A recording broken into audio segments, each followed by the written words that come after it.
Hi everyone, thanks for tuning in, thanks for watching.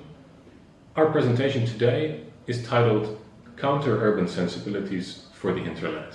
We aim to provide a pedagogy of real-world research by design teaching. My name is Martijn de Geus. I'm an associate professor at the School of Architecture at Tsinghua University, and next to me, my name is Shen. I'm doing my PhD at School of Architecture, Tsinghua University. Together, we'll introduce you our presentation today. Thanks for watching, looking forward to taking you along. Let me first expand a little bit on the teaching team behind the studio. Of course, we have the two of us. We are the core teaching team that's responsible for the development of this pedagogy, but we've done this in collaboration with our colleagues, Professor Li Xiaodong, Professor George Kunihiro, Associate Professor Yuan Lai, and studio design teacher Han Zhang. Together, we've set up a framework over the past years that has enabled us to develop this pedagogy as a model. After the team introduction, let's go to the topic introduction. So we propose an alternative to counter urban bias in design education. Well, what is this urban bias? This is something that's been like this for thousands of years, effectively. Socrates already thought, as written down by Plato, that there was nothing to be learned from the countryside, from trees and nature. The only place one could gain knowledge was the city, and from other men. This is led later on through an urban design bias that is trickled down in all of our design education. When I was a student myself, I learned about cities, density, maximizing plot ratios, and celebrating the great Western cities of the past.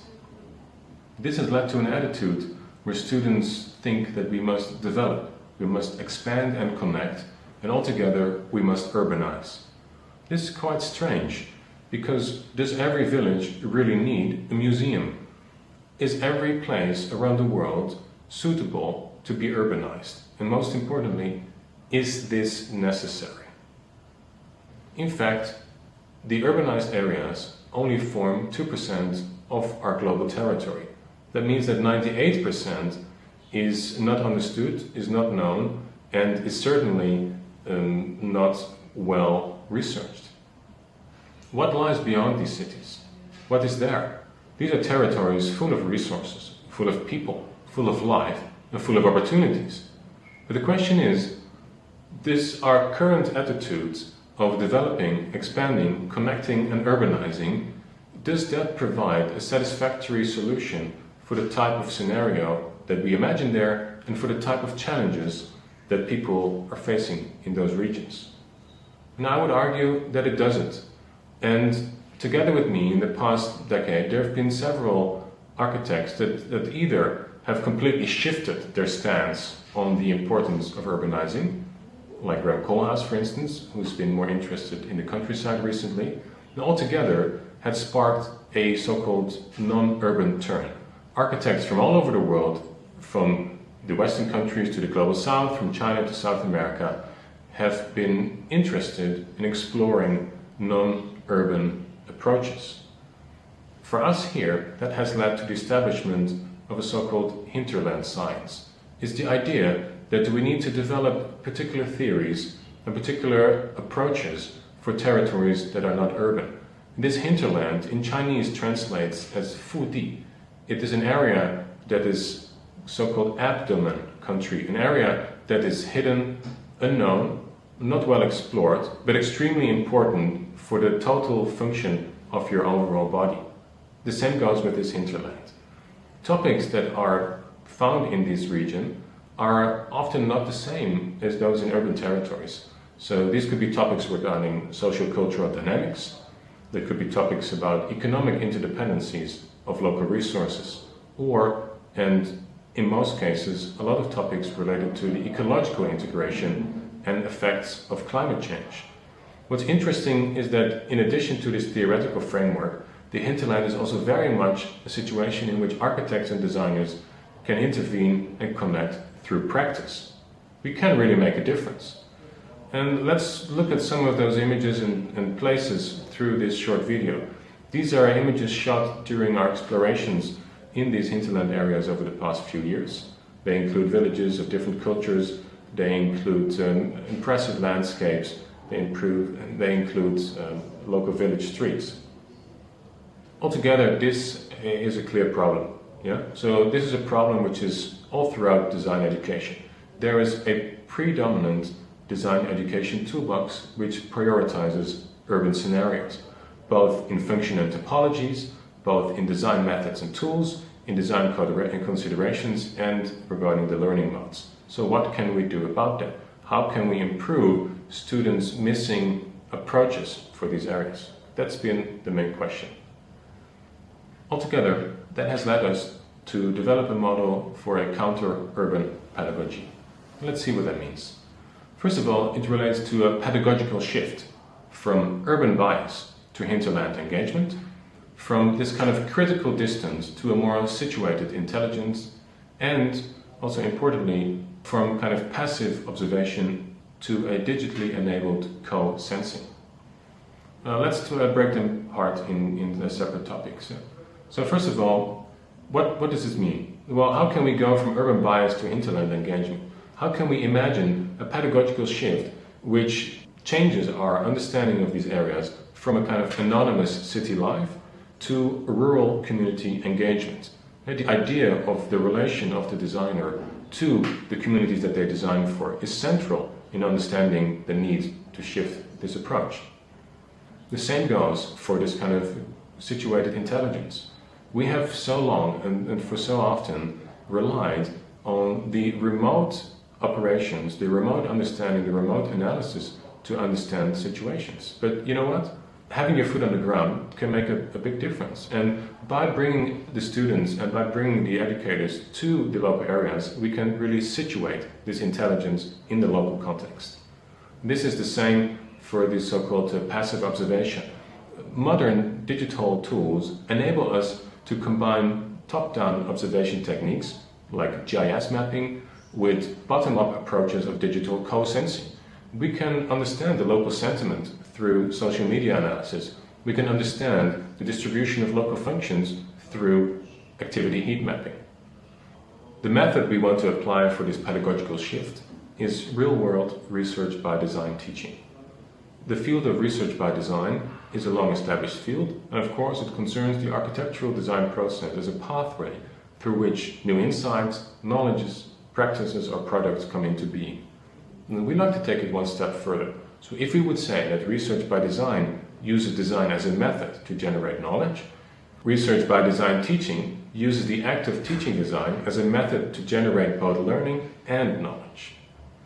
This has led to a framework that combines the ideas of the design studio through a process of fieldwork, design iteration and dissemination, combined with the last phase of reflection that then reiterates back into the original problem framing.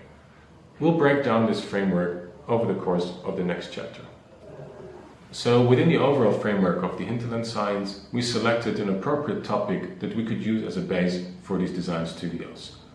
We selected ancient trails and their possible futures. So ancient trails concerns old non-vehicular trail systems that are located all in hinterland areas. And the design task was to find if we could imagine possible futures that would be both templates for environmental restoration and economic growth. Well, what was nice about this is that these trails were able to be located all over the globe. So we imagined that if we would select several of these trail systems over the coming years, that then we could distill some general conclusions that could be applied for scenarios elsewhere. So in the past 2 years, 3 years together, we have done 3 trails so far.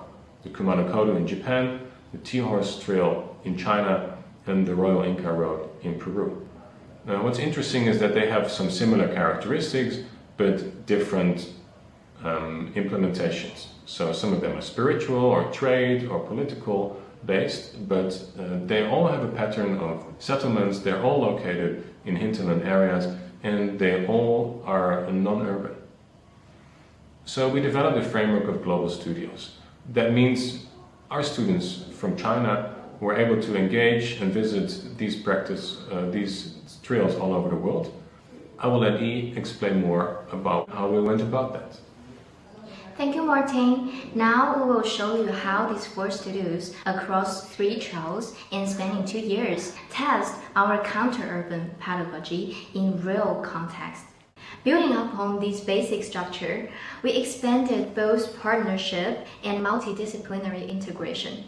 We brought together architecture and urban planning, applying diverse tools and methods to see the hinterland from different perspectives. At the same time, we worked close with local partners from government officials to residents through the seminars and field immersions. Actually, each studio also involved collaboration with a different local university. Meanwhile, our students themselves were also highly diverse. They came from over 20 countries and regions across 6 continents, including both undergraduate students and graduate students. Actually, our work doesn't only happen within the studio. It extends beyond it, including pre-studio preparation and post-studio reflection. During the studio phase, we follow the shared structure we mentioned before, but adapted to different contexts and student groups. And next, we will walk you through what we did during the studio phase. We started with global case study. Students explored the projects across 4 themes around the world to understand how different approaches respond to non-urban territories.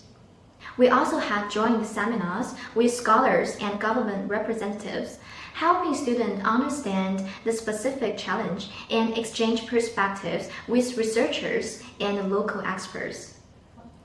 Our students also conducted historical analysis to understand how multiple layers evolve together to shape context. And then we started our field immersion. We walked along the trails, we visited the towns and the villages, we communicated with local communities, and observed meaningful projects on site. This experience allowed the students to observe how landscape, culture, and daily life intertwine together, cultivating what we called the situated intelligence.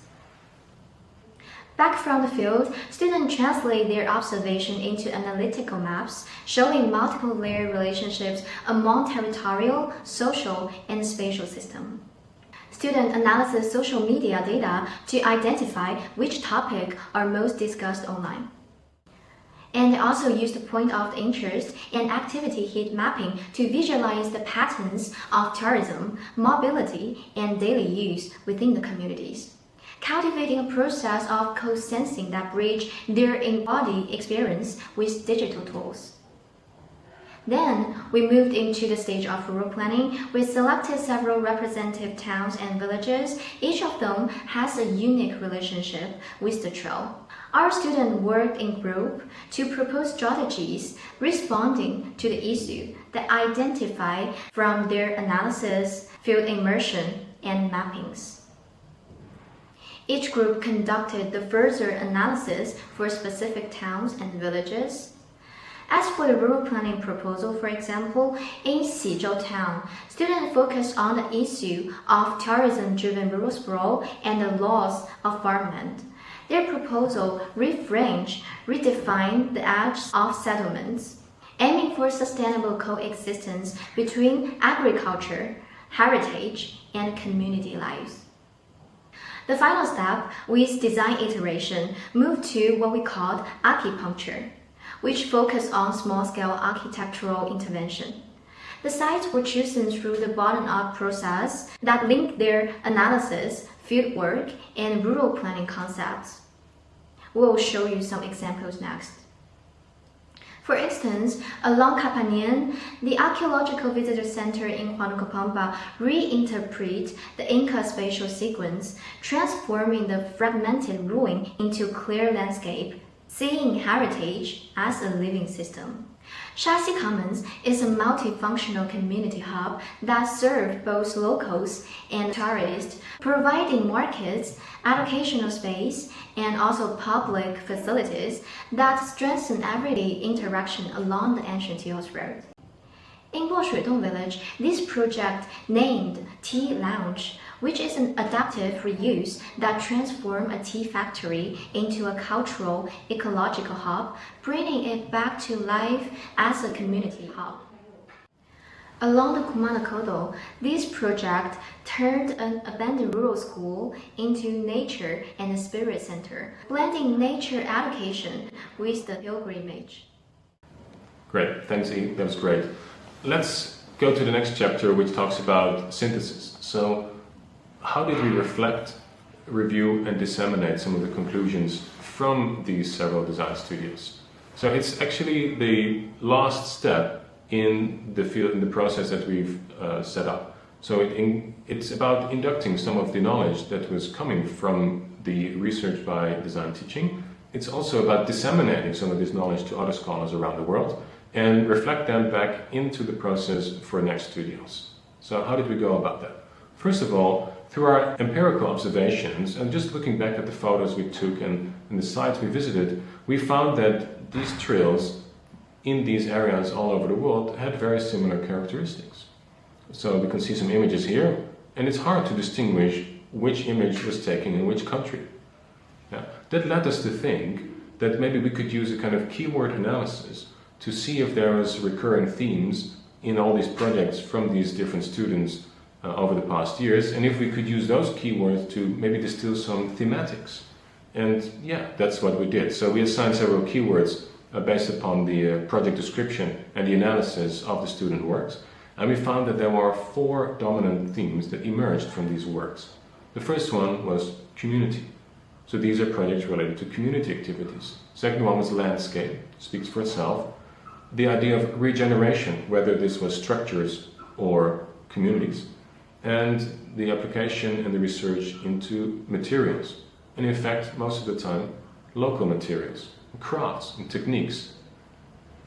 So let's go through them one by one.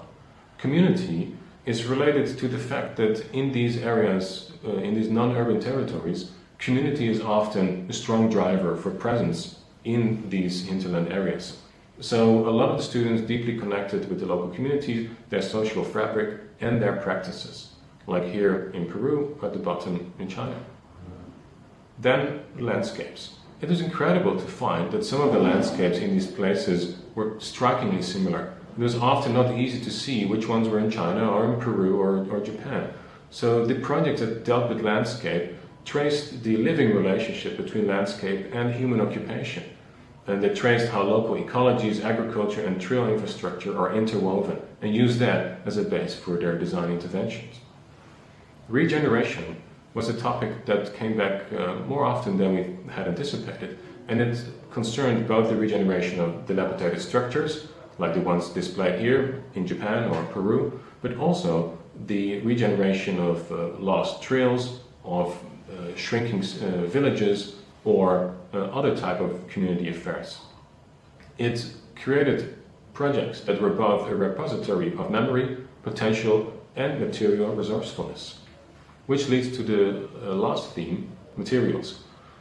Of course, as architects, everything we make has to be physical and it has to do with some materials. But what's interesting is that a lot of the materials that we found to be engaging in these territories were materials that are far beyond what we learn and what we understand as urban architects. Yeah, so a lot of the students focused on the role of local construction knowledge in grounding their architectural designs. And these were strikingly similar. So both in Peru or Japan or China, earth, rammed earth or earth bricks were used often, frequently, and in interesting and convincing ways.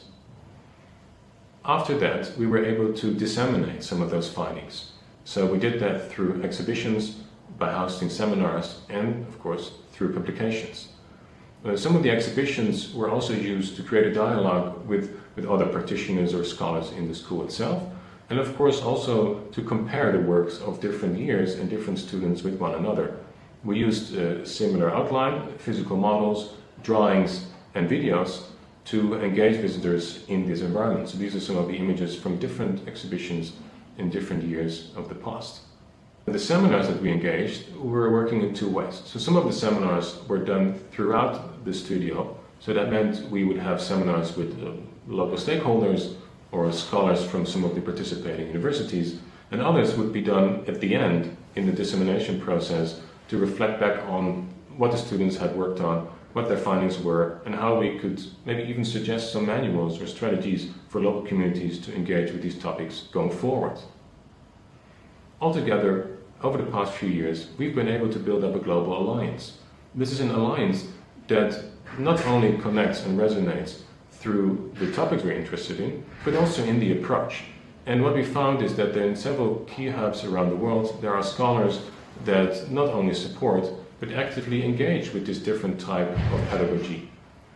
Like us, they're interested in the non-urban territories, and like us, they're interested in exploring, through research by design teaching, different type of topics that could help regenerate communities in hinterlands in their local areas. Publications that we worked on include publications of student works as an overview of the outcomes of specific designs related to these specific trails, for instance, Kumano Kodo or the T-Horse Trail, and they include sharing and publishing of our findings in journals and at conferences here and abroad. Okay, so let's conclude. After all this, where are we at? We aimed to set up a model to counter the urban bias in design education. We set up a studio structure and we imagined this idea of a preparatory phase, a studio phase, and a reflection phase at the end that then could feed back into the next steps.